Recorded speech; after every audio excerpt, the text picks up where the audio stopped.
I draw another analogy to another of your books, actually, when you were speaking there, which is the fallacy that we can somehow shame addicts into stopping being addicts, right? And Mm, it seems that we treat overweight people much in the same way. Again, from my point of naivety and ignorance, frankly, in the past, I would look at somebody overeating and I'd assume that's a lifestyle choice, right? But the more I learn, particularly from your book, the more I realize that we're mistaken, are we not, if we treat overweight people in the same way the society treats drug addicts and assume that it is entirely their own decision and that they're the bad people.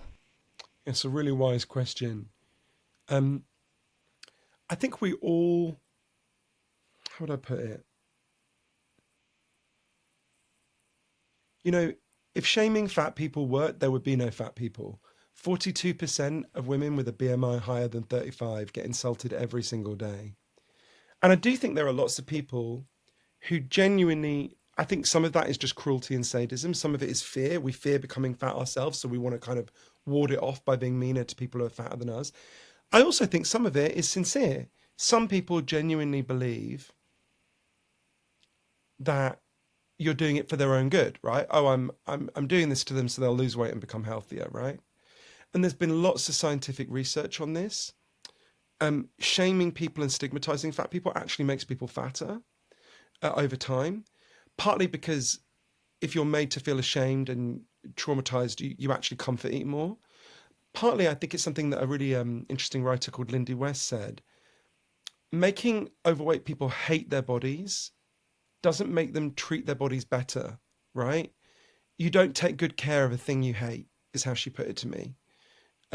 So it is true. This is me speaking now, not what she says. We absolutely do need to warn about the dangers of obesity. It's by many measures the biggest killer of people in Britain and the United States and most of the developed world now. We absolutely need to warn about that. Um, Warning about it in a bullying way, shaming and stigmatizing people, in addition to being cruel, and we shouldn't do things that are cruel, although we all have cruel impulses in us, and we should be honest about that. That's not a it's not a good solution to a problem.